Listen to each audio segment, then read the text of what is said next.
She's a beauty. A real beauty. I agree, Mr. Martin. She is a beauty. And I agree with you both. The horse isn't bad either. Oh, Mr. Martin, I've just got to have her. Isn't she a beauty, George? Yeah. What do you call her? Bessie.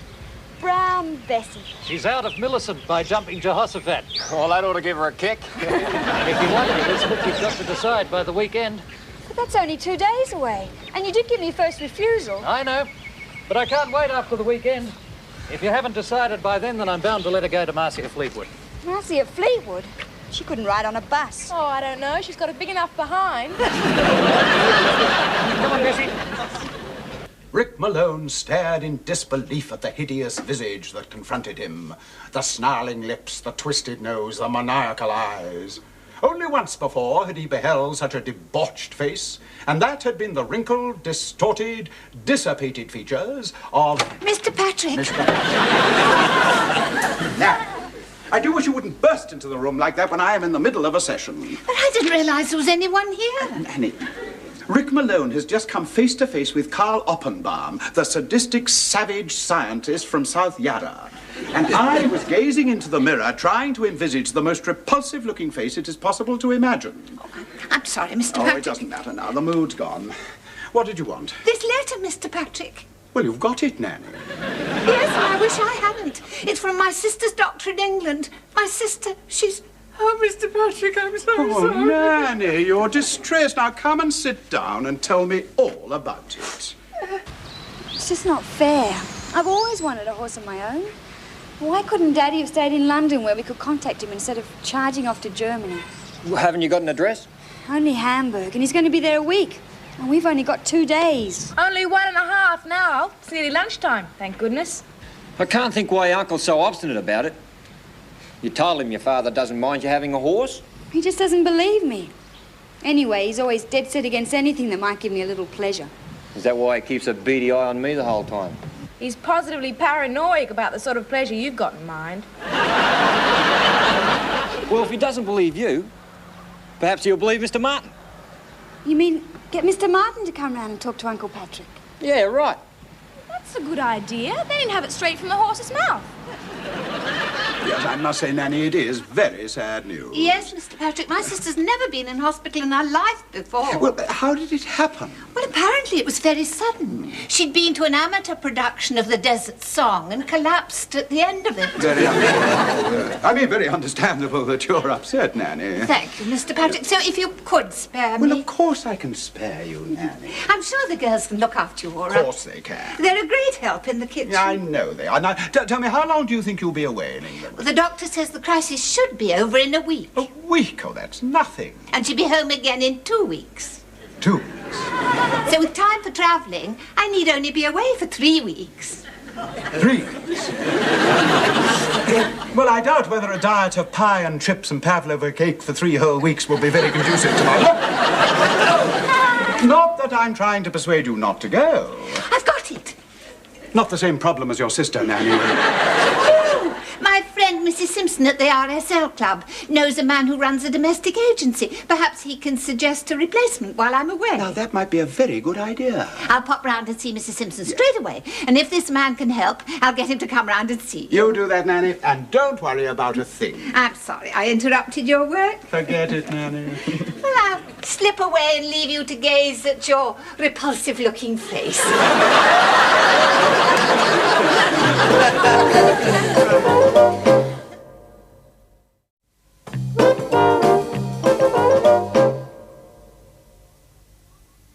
How much longer is Nanny going to be, for heaven's sake?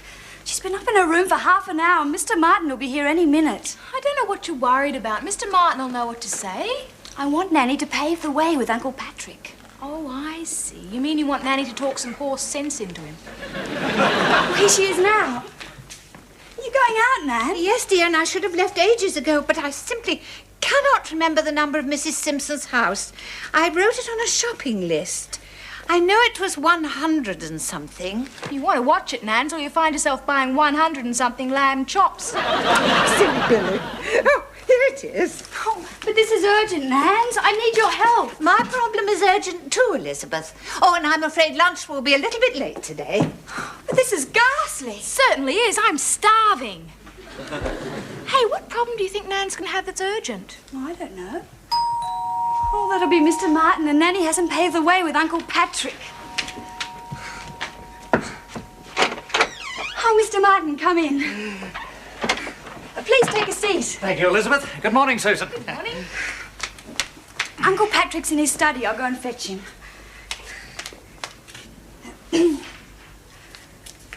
Mr. Martin, I think I ought to warn you that you may find our uncle a little strange. Strange. Well, it's just that he doesn't always see eye to eye with our ideas. Or for that matter, with Dad's. He just needs humouring, that's all. I see. Just persuade him that buying Brown Bessie is a good idea for all of us and that Dad approves. When I walk out of that door, Elizabeth, Brown Bessie will be yours. Oh, I hope so.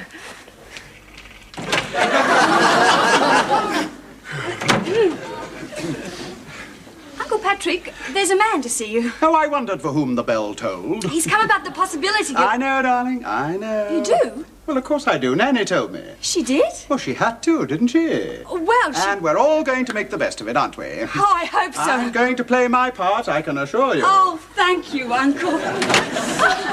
Hello, Uncle Patrick. Hello. This is Mr. Martin. How do you do, Mr. Martin? Mr. Glover? Mr. Martin owns the... Yes, darling, I know. Now, why don't you run along, you two? Off you go, off you go. Oh, they're good girls, you know. A little at the flighty age just now, of course, but they're good girls. They certainly are. And let me tell you straight away, Mr. Glover, young Elizabeth has one of the best seats I've ever seen. Well, I always appreciate a good compliment, Mr. Martin. Don't you think we'd better sit down and get to the business in hand? Very well, Mr. Glover. What have you to offer me? Bessie, Mr. Glover. Bessie. Brown Bessie.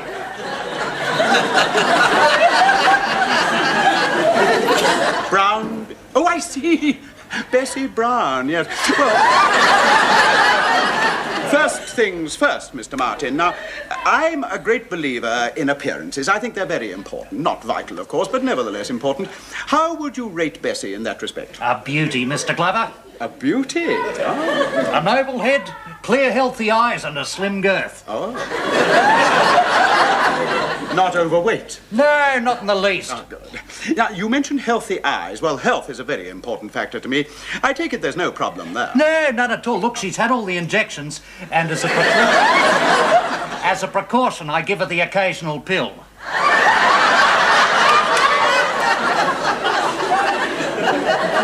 Pill? Oh, and eat. Does she eat? Oh, a healthy appetite. Eh? I'll say. You know, sometimes when I'm feeding her, I'll say to her, Bessie, old girl, you eat like a horse. Just my little quip, Mr. Glover. Very amusing, yeah. As a matter of fact, I gave her a feed just before I came here. I expect she's out in the field sleeping it off.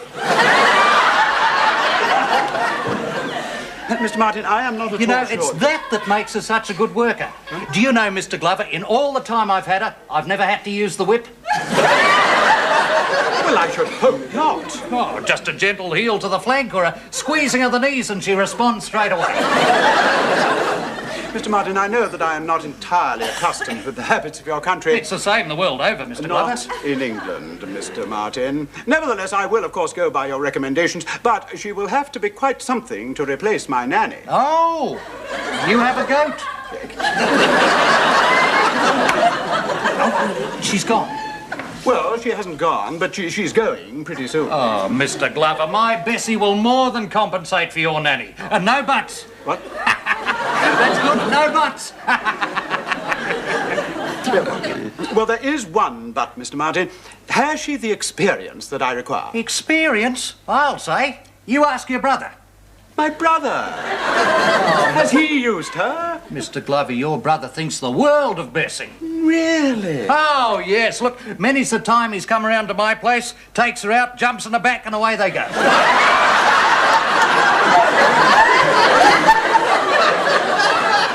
Away they go. You know, afterwards, when he's paying me off, he always says to me, Martin, he says, that Bessie of yours is the best ride in Sydney. I don't believe it. It's true. Look, why don't you try yourself? You take Bessie on, Mr. Glover. You won't regret it. There's nothing like a good ride for toning up the liver and getting the blood circulating.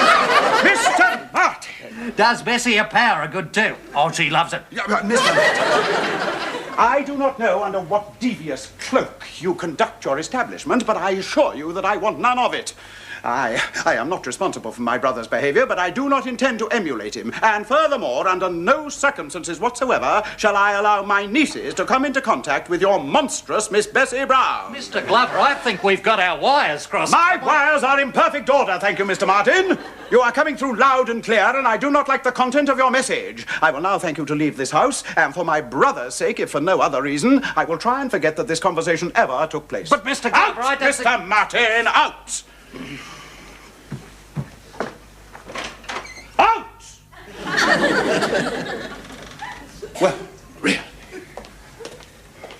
Has Mr. Martin gone, Uncle Oh, yes, Patrick? he's gone. He's gone, all right. And what about Bessie? Well, oh, don't you worry, my darlings. I assure you, you will never so much as set eyes on that monster. Mr. Patrick, wonderful news. On my way back from Mrs. Simpson, I met the telegram boy at the gate. My sister has performed an astonishing turnabout and completely satisfied the doctor.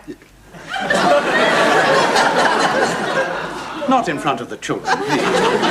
So I needn't go to England, Mr. Patrick, and you won't have to bother with the man from the agency. I wasn't going to anyway, Nanny. I can assure you I have no intention of being looked after by an oversexed mare.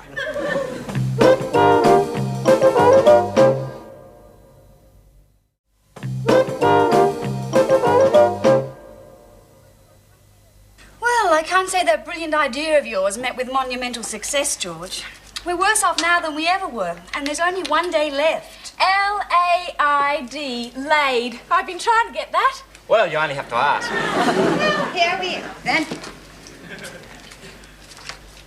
Hey, I've got another idea. Because your father's in Hamburg, we can't phone him, right? That doesn't mean he can't phone us. And how do we persuade him to do that? Thought transference? We dial the operator and get her to ring us back on some pretext or other by checking to see if the bell's working properly. Then when the phone rings, we tell your uncle that your father's on the line. Then what? Well, then your father tells your uncle to buy Brown Bessie for you. And who do you suppose impersonates Dad on the phone from Hamburg? Well, you could do that, Nanny. You've got an old sort of voice. Oh, dear. Oh, you'll have to, George. After all, you're a man. Sort of. Well, it might work if there's a lot of diversion going on, so he couldn't hear us very well. Now, let's set the scene. Sue, you bring the phone in here. Right. Now, when the phone rings, someone must be ready to dash into the study and stop your uncle from answering it in there. Well, you can do that, Sue. Okay. Right. Now, when we get rid of the operator, I'll keep this receiver off the hook, which will mean that when your uncle picks up his receiver, we'll be able to talk to each other. Are you sure it works like that? Yeah, of course I'm sure. Now, while I'm talking to your uncle, there's got to be a lot of background chatter to help with the deception, as though I'm talking in a hotel lobby. Well, what sort of chatter? You know, cashiers, receptionists, all that sort of thing. In German? Yeah, of course, in German. Oh, dear. Now, after I've talked to your uncle for a bit, I'll say I want to talk to you. You then take the phone and pretend I'm saying I want you to have the horse. Got it. All right, this is it. We're off. Well, how's your German, Nan? Oh, limited, I think is the word, dear. Oh, hello, operator. I'm not sure if this bell's working properly. Could you call me back and check it for me? 438-7007. Stand by for takeoff. We've started countdown. Well, off you go, Sue. Oh, yes. It's subterfuge, cried Rick Malone suspiciously. Downright blatant subterfuge. I'll get it. Thanks, operator. It's working all right. She's rung off. It's okay, he didn't answer it. Now, we wait a moment whilst you're supposedly answering the phone in here, then off you go into the study and do your bit. Right. Right, Liz, off you go. Sue, you and Nan stand by for the background chatter. If this is a trick, you'll regret it. I tell you, you'll regret it. Uncle Patrick! You'll never believe who's on the phone. Well, I might if you tell me, dear. Daddy! I don't believe you. Oh, he is. He wants to speak to you. What? Geoffrey, my dear fellow. Hello, Patrick. This is Geoffrey. I'm calling you from Hamburg. Chatter. Ach, ein Donner Blitzenspiel. Good Guten Morgen. Well, I'm sorry, it's the best I can do. Well, it's fine, except that it's night time over there. Oh, dear. Gute Nacht. Gute Nacht. How's everything in dear old Sydney? Fine, absolutely fine. I say, Geoffrey, have you got a cold or something? Doesn't sound a bit like you. Oh. Ich einen Kurt Jürgens defunct. Sprechen Sie Deutsch, mein Herr? Sprechen Sie Deutsch? I'm calling you from a hotel lobby. It's very crowded here. Oh, I see. And how's everything going? Fine, absolutely fine. Couldn't be better. Sprechen Sie Deutsch, mein Herr? Sprechen Sie Deutsch? Who is that ridiculous woman who keeps asking if I can speak German? Oh, just some old Hausfrau. Is she drunk? Yes, I think she is drunk. Well, really? Wie ist begotten Marlene Dietrich gefahrt? Look, Patrick. Is Liz there? I'd like to speak to her. Yes, oh boy, she's right here. He wants to speak to you, darling. You'll have to listen very carefully. It doesn't sound a bit like him. And there seems to be some sort of problem with Marlene Dietrich. Hello, Dad. It's Liz here. How are you? Wetting myself, if you must know. Oh, I'm so glad. It's not raining here. And what time is it over there? Oh, not that bloody silly question. Get to the horse bit. I'm losing my nerve. What's that? Horse? You're hoping Uncle's bought that horse for me? What? Oh, well, I'm sure he will if you ask him to. What's all this about a horse? Well, Daddy wants you to buy us that horse we've been talking about. Oh, he can't mean it. Let me speak to him, darling. No, Geoffrey, you don't really want her to have that horse, do you? Oh, well, of course I do, and straight away. It'll be good for her. Well, if you say so, but I'm not at all sure. Oh, well, I am sure. Now get it for her, Patrick. Oh, all right, oh boy, all right. Don't get fractious. I'll get her the horse. Fine, goodbye. Oh, hold on. I'm sure Nanny would love to have a word with you. Get Nanny. What? Oh, look, I am rather pushed for time, and this is a very long call. Rubbish, you're rich enough. Get Nanny. Very well, Uncle Patrick. He wants you in there to talk to Geoffrey. Oh, dear. Well, hurry up, Nanny, or you ruin the whole thing. Just coming.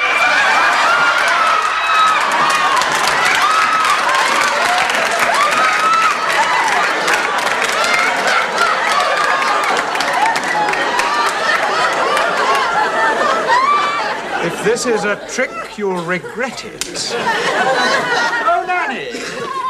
Geoffrey would like to have a word with you on the phone from Hamburg. Yes, Mr. Patrick. Hello, Mr. Geoffrey. Keep him talking, Nanny. Ask him what time it is in Hamburg. I'm sure the clock is tolling the doom of the midnight hour. I seem to remember something like this happening before. Yeah, it's better Deutsch, my dear. It's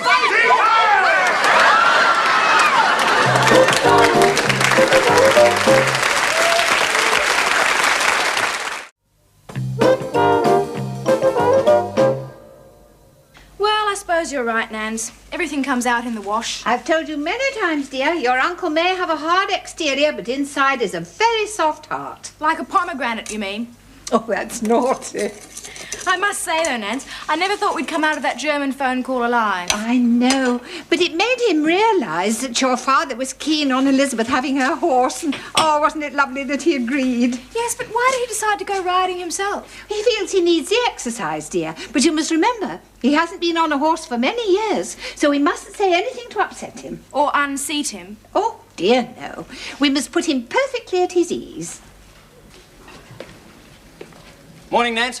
Oh, hello. Oh, hello. Would you like some coffee? Oh, yeah, thanks. We won't be a minute. Is he around? He's upstairs, getting dressed for the remake of The Charge of the Light Brigade. Getting dressed. Yes, Mr. Patrick always believes in being properly dressed for every occasion. He and Liz have been out all morning shopping. I can't think why, though. Liz always rides in a pair of jeans and a T-shirt. Hi, everyone. As it's Elizabeth's first day out as owner of Brown Bessie, I thought I'd come round and wish her bon voyage, so to speak. Don't you mean Bon Gallop? Boss Deeds waiting. Oh, there's Mr. Patrick now. Will you excuse us, Mr. Martin?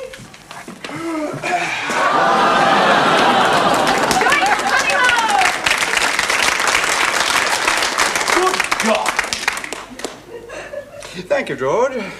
Although I claim to be good, I do not always claim to be God. Uncle Patrick, don't you think it's a little, well, a bit, or just a trifle? Susan, I have always maintained that clothes not only make the man, they also make the occasion. There, what did I tell you, dear? It reminds me of a film I saw on television. They were always going out hunting, all dressed up in their red. Pink, Nanny. Well, it must have been the colour on my set.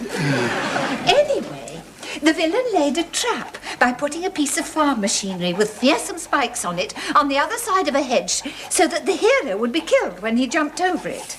Yes. But the detective had it moved to another hedge that the villain was jumping over so that he got killed instead. Spiked all over he was. It was a gruesome sight. Thank you, Nanny. The horse was all right, though. Oh, I'm so glad. That's most comforting. Yeah. Elizabeth.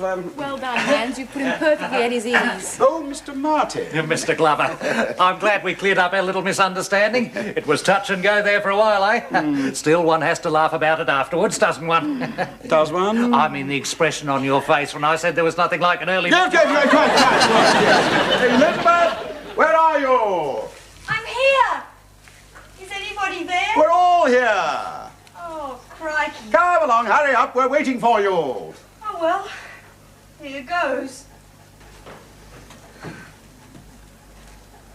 And into the arena comes Brown Bessie, ridden by Black Lizzie. Very funny. Well, if you want my opinion, dear, I think you look very beautiful. I just wish the veil was thicker, then none of my friends would recognize me. Come along now, to horse, to horse. Oh, and Mr. Martin, it may interest you to know that my nanny hasn't gone after all. Oh, you mean you've still got her? You might like to meet her. I certainly would. Nanny, this is Mr. Martin. And this, Mr. Martin, is my old goat.